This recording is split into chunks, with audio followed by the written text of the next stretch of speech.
I'm Jared Bowen. This is The Culture Show with co-hosts Callie Crossley and Edgar B. Herwick III. It's time to literally shake things up with Jonathan Pogash, founder and owner of the Cocktail Guru. He's ringing in the season with some recipes and expertise on all things cocktails, mixed drinks, and mocktails.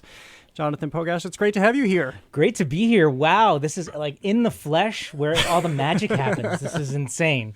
And you're going to make it magical. Yeah, I'm seeing a spread in front of us here that looks quite magical in its own right. Lots of bottles. We got some ice, some glasses, some shakers. Even a big gulp cup. I come prepared, Absolutely. So where are we in terms of cocktails? What I always marvel at is the fact that cocktails have existed for a long time, and yet we're still coming up with new recipes, new things, new ways to present. Right. Yeah. I mean, it kind of follows the culinary world a little bit. I always think in culinary terms when I'm coming up with new drinks, thinking about different flavor combinations. And of course, you have these new trendy ingredients that keep cropping up pretty much out of nowhere. But now with cocktails, I mean, you've got the classics that are still really holding strong. And then you've got variations on classics. You have the use of smoke and foams and all of these fancy techniques, not necessarily conducive to like high volume or doing it at home, but, looks great, beautiful show. And then also just doing simple things at home that you might already have in your cabinets, using those ingredients to make something extra special. I wonder about when you talk about, the kind of stuff you can do at home and, sort of, mixing what you might have in your cabinet. Are there some general sort of principles or rules of thumb that people could or should be thinking about instead of going like, well, I don't know, I like a little of this and a little of that. Is there like some sort of little nugget that you can sort of grab and thread through? There is. Number one is the 2-1-1 ratio. So 2 parts spirit, 1 part sweet, 1 part sour. And that's your basic like sour recipe. So a whiskey sour, amaretto sour. And then you could play around with different types of simple syrup. That's the basic ingredient, the basic sweetener for most cocktails. I have a drink I'm using maple syrup. I also do agave nectar, honey syrup. Also, there are no mistakes, quote unquote. I love just seeing what I can do with my mistakes and kind of either pivoting or modifying a little bit. So for me, it's about having fun with the experience of it and also allowing the guests to kind of come in on that enjoyable experience. I guess as you get started making some stuff, I wanted to just say that I come from the part of the country where punches are really, really important. So I'm from the South, and we've been punching it up for a long time. Yeah. And I'm fascinated to see that punches now are the big deal in other regions of the country. Yeah, absolutely. Punch is one of the oldest types of mixed drinks ever. It's 14th, 15th century. Originally, the word punch is a Hindi word based off the Hindi word panch, which means 5. So traditionally, it had 5 ingredients in it. And we're getting back to the classic punch, which is basically your spirit, your sweetener, your citrus, your spice, and your water from your ice. And so, punches run the gamut. It's not like punch you may have had, in college. Yeah, mine was terrible. That was like high punch in quotes. Of course. Yes, it's definitely not that. It's getting back to the classic form. We're speaking with Jonathan Pogash. He's the founder and owner of the Cocktail Guru, and you're going to make 2 cocktails for us here in the studio. But this is aligned with the holiday festivity. I haven't started drinking. Have you started or no? No? Okay. I swear I haven't made anything for anyone yet. But you're about to make 2 cocktails that could be staples for the festivities we're going to launch into. What's the first? Absolutely. So this first one is a sparkling wine cocktail that can easily be made a mocktail just by eliminating the alcohol and kind of substituting with a sparkling apple juice or sparkling grape juice. But first I'm doing gin, and this is a Highclere Castle gin. I don't know if that looks familiar. Yeah, I am for anybody. Downton Abbey. Downton Abbey. 6th floor of GBH, they would recognize that. Yeah, exactly. So this is one of my new favorite gins. It's been around for a few years, and you can pretty much get it at any store. What do you like about it Cappy's. as a gin? So it's citrus forward. Yeah. And I mean, I love juniper. I love juniper in as an ingredient. My daughter's name is Juniper, actually. But that citrus kind of balances out with a lot of different ingredients, which I really like. Great. Gin is having a renewal or something. Why is that? Yeah, well, it's one of those old-timey ingredients. Many 19th century cocktails, when it was the heyday of the cocktail, utilized gin. And also, The gin today is not the gin of 50, 60, 70 years ago. That was really, really uber juniper forward. We've got all of these different botanicals that are coming into play: the citrus, the herbs, the flowers. So in this drink, I added some Palm Wonderful pomegranate juice. Yeah, isn't it nice? Antioxidant. Yeah. And we're going to do a little bubbly pop. You ready? Yes. We're very ready. Here's a tip: always put your thumb on the cork so that it doesn't pop right out.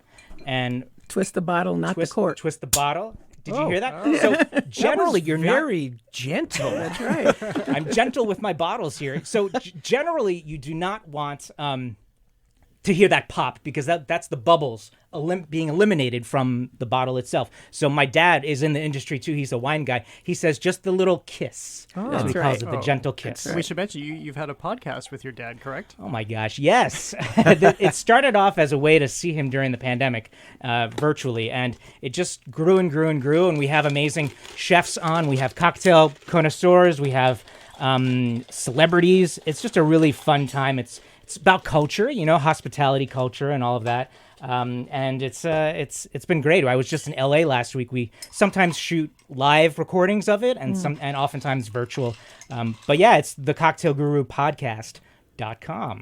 So as you're pouring, let me also ask you, for people who are wondering, what tools or staples should people just have on hand for that moment That's that a a friend great stops question. by Yes. at the last second Yeah. and just be ready? So your basic Boston shaker, named after where we are here today, which is usually just a mixing glass and a mixing tin, but can be two tins, like a small tin and a big tin. It's your basic shaker. You want your Hawthorne strainer, which is a strainer. It started off as a sugar sifter, so if you can think of like what a sugar sifter looks like, flattened out with springs on it. Your bar spoon. I like a fancy mixing glass to make my stirred cocktails. This is a Japanese crystal style glass, which is really beautiful. So yeah, your basic barware, bar gear, different types of sweeteners as far as ingredients go.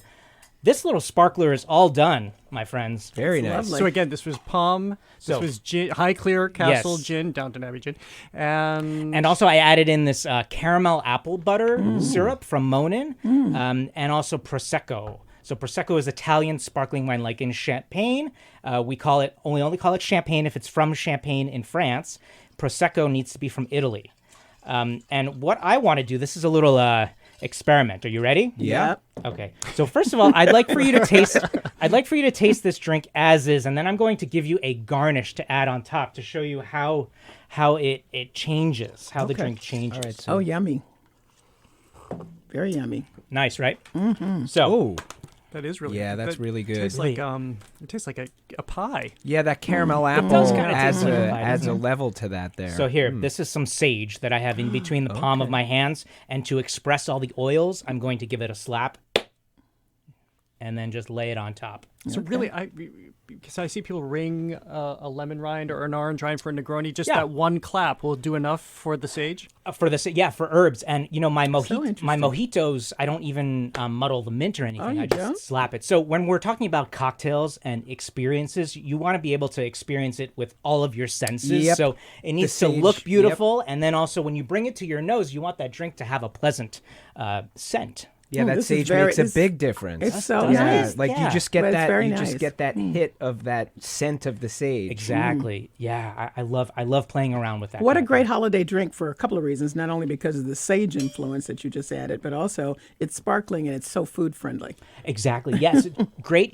Before, if you think of like an Aperol Spritz style drink, I mean, I love Aperol Spritzes, and those are all the rage. This is kind of along the same lines, maybe in the same family, but utilizing something like pomegranate instead of the Aperol, which might be a little bit bitter for some people. But this is you can make it as a punch also ahead of time in a pitcher. Yeah. Put it in the fridge the day before. It'll be fine the day after.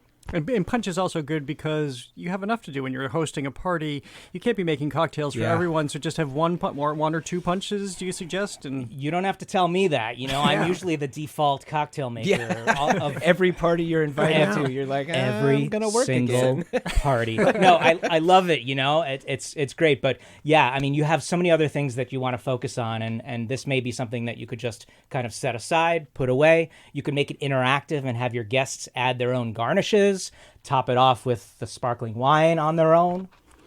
I will point out, however, Jared, like 2 years ago when I did that punch that I brought in for our newsroom party, y'all drank it so fast I had to keep adding to it. Wow.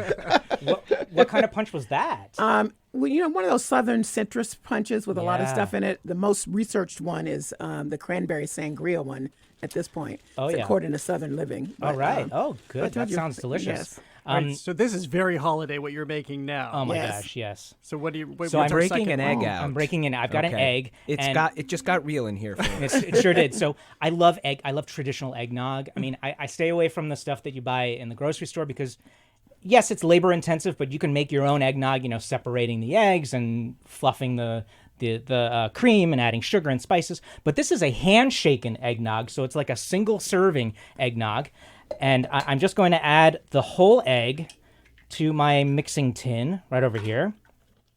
How do you feel about coquito? Oh, coquito. Oh, I love coquito. Oh, my gosh. I've made it a couple of times, but I kind of leave that to the experts. Yeah. And I'm adding some half and half. You could use heavy cream if you want. You could use a dairy alternative if you want as well. And maple syrup. Ooh, that looks Ooh, great. wow. That'll be good. Oh, my gosh. This is pretty intense. So this is a low-calorie treat. Yeah, right, exactly. Well, eggnog never has No been calories. a low calorie and- thing. I'm kind of adding a little twist, and I'm doing some chai powder in here. Oh, that is Okay. different. Yeah. Okay. And normally, what you use the technique of dry shaking, which is shaking without the ice first. Since I don't want to take too much time, I'm just going to go ahead and add the ice now instead of dry shaking and then wet shaking. And as what we is the call it. principle of starting with the dry shaking? Starting with the dry shake, you're emulsifying all of the ingredients together at first so that nothing is, unincorporated. Yeah. But if you shake long enough, I'm going to try to shake as long as I can. I don't have much time. But, Yeah. and it's the vigorous shake, especially for a drink that has milk, egg, cream, anything Yeah. like that. And I always like to say, shake it awake, don't rock it to sleep. Exactly. Yeah? Edgar, if you hadn't spent so much time at the train station, he could still be shaking. I know. It's totally right. I'm going to shake. Love that sound. Yeah. I love it too. Hey, So while what you're muscles are you yeah. using here? Where do you want to shake from? Okay, so I used to just shake from my forearms and upper arms. Yeah. But I started getting upper arm elbow issues. Yeah. So now I utilize my shoulders and a little bit of my upper back in Yep. it, and I kind of move my entire body. I when noticed I that. do Like, it. you got a whole. You got a Yeah. whole- And that just helps me out with preventing injuries. Now I'm not behind the bar every day anymore, so it's not as that bad, helps. but still. How are you on clear ice versus cloudy ice? I mean, if you have the opportunity to do clear ice, you want to go for that for sure. Ice is such an important ingredient in cocktails. It might be the most important ingredient. Why is that? Because it provides dilution, which you need in all drinks, and then it makes the drink cold. Yes. Nothing worse than an over-diluted or under-diluted warm drink. Yeah. But also, if to look at a clear ice cube is just, I think that just adds to the aura. I agree. It It's should- just kind of a pain, though. Should people be doing the big spheres or the big squares? It's so easy to find those Yeah. ice cube trays now. Yeah, absolutely. There are some, if you look up ice cube trays that use directional freezing, that's kind of that'll allow you to get the clear ice cubes. So it kind of freezes from multiple directions. There are even refrigerators that make clear ice cubes, which a friend of mine has in Los Angeles. I was just there last week. And that is incredible to get a big round sphere of ice from a refrigerator. Yeah. How is Brad Pitt's house, by the Yeah. way? Exactly. Yeah, he's doing well, His pool is really Ooh, it beautiful. smells good. And he's got the clear ice maker. So yeah, I he's cracked doing some. well for himself. I cracked some fresh nutmeg on top because Okay. I think fresh nutmeg does wonders to drinks in general. And is that also sort of like the principle with the sage? Does that like just finishing at the top give you that you get Exactly. the aroma? It's the aromatics at the beginning. Yeah. You know what? This is not too strong. Usually I find some of them can be too strong. Yeah. Yeah. It's delicious. yeah. It's nice and light. Yeah. What I did is I made you a non-alcoholic version of it, but I'm going to add alcohol to show you how Okay. it changes it. Oh yes. How about that? So I'll take some. Here's a Thank little you. bit of vanilla rum. And I'll add some for you there. And you just kind of mix it around a little bit because you can also make obviously non-alcoholic eggnogs. Right. Yeah. And Jonathan, I think it's important to say that the absence of liquor does not a mocktail make, that there's more to it than that. Oh, absolutely. Yeah, there are even non-alcoholic spirits out there that are meant to taste like alcoholic spirits. And you can absolutely get so creative. A lot of cocktail bars, restaurants have full non-alcoholic drink menus, which I think is great because those who don't drink or can't drink now have way more options than they ever did like when I started bartending way back. I will say the rum made it a lot better. Yeah, I like it. But it's still light. Yeah, It's not I too do like heavy. it with the Isn't it? rum a Yes. little more. This is from Vermont, actually. This is the Mad River Vanilla Rum. Oh, right. Of course. Yeah. Yeah. Do you Very use a lot nice. of local products? I try to, yeah. I mean, my company is national, so whenever we do different events in other parts of the country, I try to use products that are as local as possible. But around here, around Boston, we have so many amazing distilleries, breweries, beverages, food products that I love to incorporate in cocktails. So you made me think with the egg, what do we all do tomorrow after you leave? We finish the rum that you've left behind, and we have the little hangover. Ooh, yep. In the movies, you see the egg, but is that really a cocktail a hangover cure? Well, listen, people have asked me for like hangover cures. Listen, just don't drink a lot. Don't drink too much, and good one. drink water. Yeah. And that really is your best hangover cure to try and prevent it. They say that like a Bloody Mary has a lot of vitamins and nutrients, and hair of the dog and all of that kind of doesn't. Your body won't be as much in shock. But like I said, just drink. Be careful. Obviously, especially with New Year's coming up, just don't drink too much. And stay hydrated and eat. What did Julia Child say? I almost said Julia Roberts. Who also might have said something. What did Brad Pitt say? Right? Yeah, exactly. I think Exactly. one of them said everything in moderation. Right. So do you have is there a particular sort of ingredient or spirit that right now you're really excited about that maybe, folks aren't, maybe, don't know about or haven't tried? Yeah, well, so we do a lot of corporate team building mixology classes across the country, which is a lot of fun because we go into people's offices and we bring everything, and it's like Iron Chef style competition. One of the drinks that I love doing is a smoked cinnamon old fashioned. So just taking that cinnamon stick, because it is a bark, it's a tree bark, it is flammable, so you can light it and you can smoke your glass. Oh, cool. And having that as part of the experience, not only looking at it being smoked and doing it yourself, but also smelling and tasting, really, because up to 90% of taste comes from our nose. Right. So that's what I always think about. Well, this is. Sorry, unfortunately, we're out of time, Callie. Sorry, Callie, we could talk off. Yes, I can just keep talking. Jonathan Pogash, thank you so much. This has been a blast, and these two great cocktail ideas for the holidays. We really appreciate it. My pleasure. Thank you. Jonathan Pogash is founder and owner of the Cocktail Guru. He also co-hosts the Cocktail Guru podcast, as we mentioned, with his father, Jeffrey Pogash. He'll be part of GBH's event, the Valentine's Day Soiree, on February 14th. To learn more, go to wgbh.org/events. I'm Jared Bowen. I'm Callie Crossley. And I'm Edgar B. Herwick III. We'll all be back in the studio tomorrow for our Arts and Culture Week in Review. The Culture Show crew is Brian Bell, Max Chow Gillette, Kate Dellis, Molly McCall, and Chelsea Mers. If you ever miss us live here on the radio, you can keep up with all things arts and culture by way of the Culture Show podcast. Just go to Apple, Spotify, or wherever you get your podcasts. Also, find us on Instagram at The Culture Show GBH. I'm at The Jared Bowen. And now, Downtown Boston Brass closes out the show with their rendition of God Rest Ye Merry Gentlemen. I'm Jared Bowen. Have a great day.